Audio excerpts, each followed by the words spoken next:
এই রক্তের খেলা বন্ধ করুন, ভূমির রাজনীতি বন্ধ করুন, মামলাবাজি বন্ধ করুন, চাঁদাবাজি বন্ধ করুন, দুর্নীতি বন্ধ করুন, সন্ত্রাসী কার্যকলাপ বন্ধ করুন।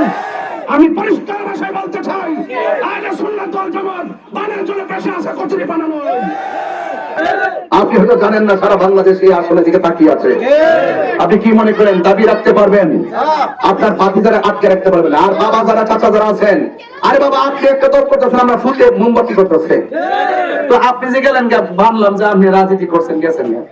আপনার একটা ভোট পদ্ধতি আছে, আপনি যদি এখন আমার দিকে আয়েন তাহলে হয়তো আমরা পথ যাবো গা, ঠিক না?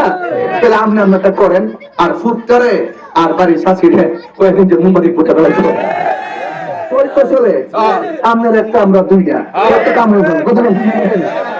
এটা করেন, মিল যে করেন না, একটা মিল একটা করেন না। ওই যে আজকে দুঃসময় তো আউন লাগতো না, আউন লাগতো না, পাঞ্জাবের মার্কা এটা আটকাবেন কেমনে? কারা আটকাবেন? কিন্তু আমরা মাছ আছি না, এদেরকে আটকাই না, এদেরকে ভয় পেয়ে খায়েন না, এরা ভয় পা, ঠিক না? কিন্তু কথা একটা বলে দেওয়া যায়, ভয়ের দিন শেষ। বাবা শাহজালাল বাংলাদেশ। তা আপনারা কি আমার প্রতি রাগ করছেন?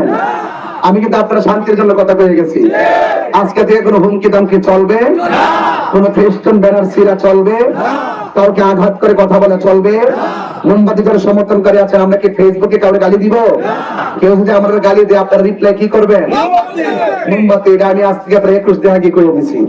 তা আমি বাবা প্রতিশোধের রাজনীতি করি না, ওয়াজ মাহফিল করছি, সাহস নিয়ে করছি।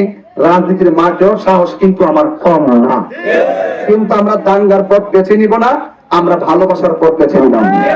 জয় পরাজয় দেওয়ার মালিক কারা? আরো জোরে দেওয়ার মালিক কারা? তবে আপনারা বানায় দিয়ে হইন।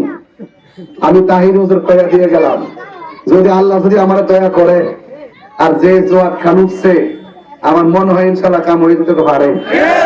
আল্লাহ দয়া করে, ঠিক না বেটে?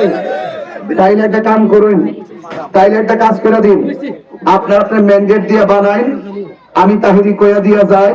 যদি আল্লাহ আমারে কবুল করে, এই মাধবপুর সোনারঘাট নিয়ে কইছেন না কি তা উন্নতি করছে, 55 বছর যা করতে পারে নাই, আমি তাহিরি এই উন্নয়ন করে দেখাই দিয়া যাবো যেন আমি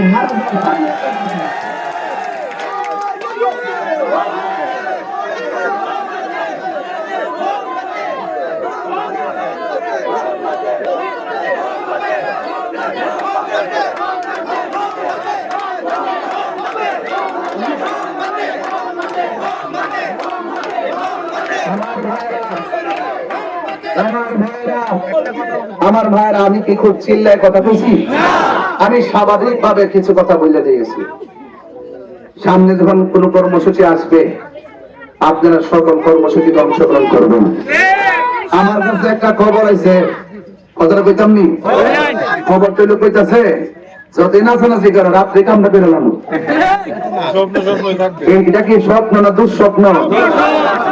এই রাত্রেবেলা তাহির হুজুরের গরু শুধুমাত্র দেশের যে আকাঙ্ক্ষা সৃষ্টি হয়েছে, সুন্দর একটা নির্বাচন করার যে আকাঙ্ক্ষা তৈরি হয়েছে, সারা বাংলাদেশের জনগণের আকাঙ্ক্ষা পূরণ করার জন্য ব্যালট বাক্স পাহারা দিবে ইনশাল্লাহ। ঠিক আছে তো ইনশাল্লাহ? আর 2 নম্বর এজেন্ডার সাথে হামকি দুমকি ইনশাল্লাহ এটা চলবে না। আমি প্রশাসনিক ভাবে নির্বাচন কমিশনকে আশ্বস্ত করেছি যে জনগণের যে আকাঙ্ক্ষা সৃষ্টি হয়েছে, যদি কোনো হুমকি দামকির কারণে যদি নির্বাচন হবিগঞ্জে কোনো ব্যাঘাত ঘটে, তাহলে মানুষের যে আকাঙ্ক্ষা রুটম্যাপটা ব্যাঘাত ঘটবে।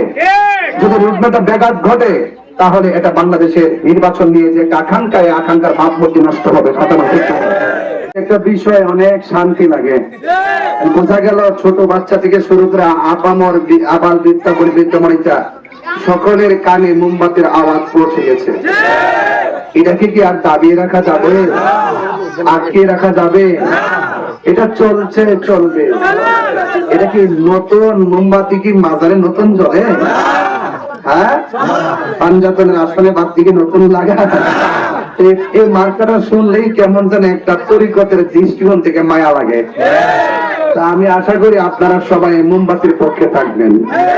মোমবাতি নিজে জ্বলে আরেকজনকে আলোকিত করে। আমি কথা দিয়ে যাচ্ছি, যদি আপনাদের দোয়া সমর্থন দিয়ে আমাকে ম্যান্ডেট দিয়ে যদি মোমবাতি প্রতীকে এই আসন থেকে বিজয় করতে পারেন, আমি আমার ঘাম ঝরিয়ে আপনাদের সেবা করব। আমি রাজনীতি করতে আসছি, প্রতিহিংসার রাজনীতি না। যারা আমাকে ভোট দিবে তারাও আমার, যারা আমাকে ভোট দিবে না তারাও আমার। আমাকে যারা ভোট দিবে তারা বাড়িতে শান্তি মতো ঘুমাবে, যারা ভোট দিবে না, যদি আমি প্রতিনিধি হতে পারি, কথা দিচ্ছি, তারাও বাড়িতে শান্তি মতো ঘুমাবে। আমি কি করব? আমি আপনাদের পাহারাদার হয়ে থাকবো।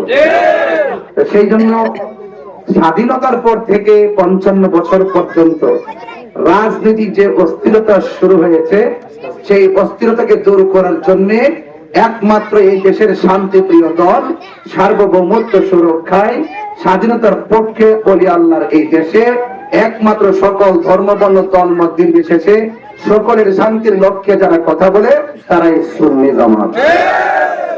দুঃখ লাগে আমাদের দেশের কিছু কিছু আমার দেশে কিছু কিছু মানুষ ইউটিউবে দেখি আর কি, ফেসবুকে দেখি, তারা হাতের মধ্যে একটা কার্ড নেয়, কার্ড নিয়ে 2000 মানে বুঝতে না কি লেগে যাচ্ছে। আমি যদি প্রতিনিধি হইতে পারি, সরকারি ফেসিলিটি কি আমি দিতাম না? আর একজনই দিব? এটা বুঝতেই হবে, রাজনীতির ভাষাও বুঝতে হবে। মানুষ এগুলো হাসাতাম, সেটা দেখলাম যে শুধু হাহারি লিখবে। এইভাবে মানুষের আবেগ পুঁজি করবেন না, একদম সত্য ইনসাফ ভিত্তিক কথা বলে রাজনীতি করেন। কিন্তু 2 নম্বর, এবার কাটটা দিয়া কয়, ওই যে বনবেড়েতে যে মোমবাতি লাইছে না, এটা সুন্নি না, সুন্নি না। আমি বলে সুন্নি না, এখন কোন হাসিয়া থাকতাম না, কানতাম কেমন লাগে কোন বুঝাইতেছে। আমরা সবগুলো রাখছি, আমি এটা যে মোমবাতি লাইছে এটা কোন সুন্নি না, সুন্নি না। আরে বাবা, জেনারেল রাজনীতির সুন্নি আর জাকারিয়া কামাল, এই জুবাইয়াল জিয়াউল কামাল জাকারিয়া সাহেব সুন্নির মধ্যে আকাশ পাতাল পার্থক্য। এত সদা জিনিস না। মাজার ভাঙ্গার পরে রাজনীতিবিদরা কোথায় ছিল? বুঝই তো না কিতা কইব। এখন নির্বাচন আছে, কেন মাজারে মাজারে ঘুরতেছে, মানুষের আবেগ রে পুঁজি করবার লাগে, ঠিক না বেটি? আমরা কি মাজারে নতুন যাই? নতুন যায়? হ্যাঁ, নতুন যায় না, এখনো জিয়ারত করেছি, ঠিক না বেটি? আমার কাছে বড় কষ্ট লাগছে, আমি বলে শুননি না। তো মিথ্যা কথার তো একটা ধরন আছে, এরা মিথ্যা কথারে হার মানে নিছে, ঠিক আছে নি? তো আমি আশা করবো আপনারা মিথ্যা প্রচারণা করে মানুষের আবেগকে বুঝে ফিরা মানুষকে বিভ্রান্ত করবেন না। তো এই জন্য যাই হোক, আমি যেটা বাস্তব তাই বলছি। আপনারা কি কষ্ট পাইতেছেন? আমি আপনাদের কোন হুজুর?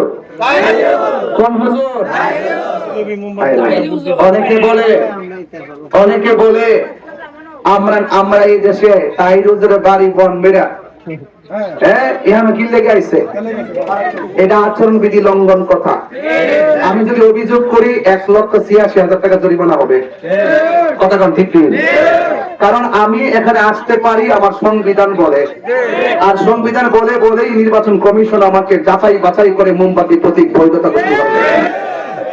আপনি মানুষকে বিভ্রান্ত করেন কেন যে বনবেড়ে তিহানা আইলো কিনলে গা? তাইলে আপনি তো সংবিধানের বিরুদ্ধে অবস্থান নিয়েছেন, নির্বাচন কমিশনের সিদ্ধান্তের উপরে বৃত্তান্ত দেখিয়েছেন। তার দ্বারা বোঝা যায় আপনারা রাজনীতি বোঝেন না। 2 নম্বর কথা হলো, অনেকে বলে তাহির হুজুর যেখানে আইছে কি উন্নয়ন করছে, এটা কইনিও। কারণ কি উন্নয়ন করছে এর ব্যাখ্যা যদি দেই, আমি তো বিগত 5 বছর স্বরাষ্ট্র মন্ত্রী ছিলাম। আমি স্বরাষ্ট্র মন্ত্রী ছিলাম 5 বছর, আমি কাজ করছি না। এবার ভোট চাইতে আইছি, মানুষ আমার কইতাছে কি তা উন্নয়ন করছে। চিন্তা করছেন ব্যাপারটা? আমি তো প্রার্থী হইছি, যদি আল্লাহ যদি আমার দয়া করে, অনেকগুলা জায়গা তো হাইটেছি। বিগত দিন তো অনেকে ছিল, অনেক। আজকে দিনের বেলা পিসাবুজে লয়ে গেছিলাম ওই শিমুলগড় গেছিলাম, মেইন রোড থেকে ভিতরে গেছি প্রায় আধা ঘন্টা হাইটে হিন্দু বাড়িতে। কারণ এই দেশে হিন্দুরা জানে একমাত্র যদি কোন হুজুর কোন ধর্মের লোক যদি সম্প্রীতি নিয়ে কথা কয়, এটা সুন্নি জামাতের লোক। এজন্য এই হিন্দুরা দেখবেন আমাদেরকে অনেক পছন্দ করে, কারণ আমরা দাঙ্গা লাগাই না। কথা বলেন ঠিক না? দেখেছি রাস্তাটা কাঁচা, রাস্তাটা কি? তো আমার আগে অনেক এমপি মন্ত্রী আইসে গেছে না, এই রাস্তা এখন কাঁচা পড়ে রয়েছে, ঠিক না বেটি? তো আমি ওদেরকে বলেছি যে আল্লাহ যদি আমার আপনাদের দোয়া এবং সমর্থন নিয়ে দয়া করে আমি কিন্তু কারো গীবত করতেছি না, করতেছি ওনারা যে কর্মটা করতেছে কর্মটা তুইলা করতেছি, এটা গীবত না, এটা হক কথা। এটা কি কথা? হক কথা। এই জন্য আমি অনুরোধ করে যাই, যারা বলেন আমি কি করছি, আমি তো আগে কোন রাজনৈতিক দায়িত্বে ছিলাম না, থাকলে না করতাম। সরকারি বাজেট কি আমার আত্মার শক্তি আছে, আমি তো আমরা দিব মেম্বার না নৃত্য দেয় না। আর আমি তো মেম্বারের বাইরে মৌলবী হুজুর মানুষ, আমার দিব তো যে কথা যারা কি উন্নয়ন করছে, তাহলে আমি একটা কথা কয়ে যাই, আমি যেটা করছি আমি এটা করতেছি না। কি করছি? কোরআন সুন্নাহর আলোকে মানুষের আত্মার উন্নয়নে কাজ করছি। আত্মা যার উন্নত সে হইল সমাজের সবচেয়ে বড় মানুষ। কথা বলেন ঠিক না বেঠিক? আমি এটাও বলতে চাই না আমি রাজনীতিতে আসছি, রাজনীতির ভাষায় কথা বলতেছি। আপনারা কথা বলবেন, রাজনীতির ভাষায় কথা বলবেন। এমন কথা বলবেন না যে মানুষের ঘরে বসে বসে হাসে। আমি যেখানে আসছি একটা লোক কইতে পারবো যে আমি কাউকে গাড়ি ভাড়া দিয়ে আনছি। টাকার রাজনীতি করেন না, প্রেমের রাজনীতি করেন, ভালোবাসার রাজনীতি করেন। হার জিত তো আছে, কেউ হারবো কেউ জিতবো, যাওয়ার মালিক কেনা। আপনি আপনারটা প্রচার করেন, আমি আমারটা প্রচার করি। আপনি আইডি দিতেন না, ডুবতি দিতেন না, ব্যানার ট্যানার সিরালাইবেন। এবারে ওই যে এবারে তো ভাত পাল লাগাইছি হালুয়া বাড়াতে, আমার ফুলাখানে যায় বাজান গোপাল পুরো লাগাই লোক কেটা যেন সিরালা। আই যে সিল্লে ছিড়ছে, দুইটা সিল্লে 5টা লাগা। 12 তারিখের পরে কি আর চিনবো আমি লাগানো? এই জন্য এই জন্য 12 তারিখের পরে কিন্তু আবার আমরা যারা রাজনীতি করতেছি একই টেবিলে বসে চা খামো, মারা গেলে জানাজার মাঠে যাবো, মসজিদে নামাজও করবো। তো এই প্রতিহিংসার রাজনীতি জন্ম দেওয়া ভালো না। আমি দেখি কিনা যেই দল ক্ষমতায় আসে এই দল কি করে জানেননি, ওই প্রতিপক্ষ যারা আছে তাদেরকে মামলা হামলা দেয়। তো এই রাজনীতিটা এই দেশে বন্ধ করতে হবে। এই জন্য আমি বলছি প্রতিহিংসার রাজনীতি না করে ভালোবাসার রাজনীতি করেন। এই পর্যন্ত বলতে পারবেন আমি কাউরে আঘাত দিয়ে কথা বলছি? আপনি প্রেক্ষাপট সৃষ্টি করছেন, আমি জবাব দিতেছি। যদি সৃষ্টি না করতেন তাহলে আমি জবাব দিতাম না। এই জন্য যারা লিফলেট পোস্টার ব্যানার ট্যানার ছিঁড়ছেন এই কাজটা এলাকার জন্য শোভনীয় হয় নাই। এই এলাকাতে আমি 17 বছর আইছি, এই ব্যানারটাতে আমার ছবি আছে, একটা প্রতীক আছে মোমবাতি। এটা আমার গণতান্ত্রিক অধিকার, নারায়ে রিসালাতের স্লোগান আছে। একটা কথা বলে দিয়ে যায়, আমি দীর্ঘ বছর আপনার এলাকায় চলাফেরা করছি। আপনার গণতান্ত্রিক অধিকার, আপনি একটা রাজনীতি করবেন। আমার বাইরেও তো আরো 9টা রাজনীতি দল আছে, আসেনি? তো যার যার রাজনীতি সে করবে, কে পথে বাধা দেওয়ার দরকার আছে? তা আপনি পিস্টন ব্যানার ছিড়বেন, আমি এটাও শুনে আনি। শুনতে শুনতে কানটা বার হয়ে গেছে। আমি শুনি কি আমার সমর্থনকে মোমবাতির নামটা লইলে তো 12 তারিখ যায় লোক, মানে বুঝাইতেছে কিনা, বুঝাইতেছে যে 12 তারিখ যায় লোক। আর আমরা ক্ষমতা আয়ালো আইলে তোর মামলা দিয়ে বাদ দেখাবো। আপনি কারো বাদ দেখাইবেন? আমরা বাকি যারে, আমরা স্বাস্থ্য বাইরে, আমরা শাসারে। এই প্রত্যেকটা সমাজের লোক তো আপনার লোক, কথা কেন?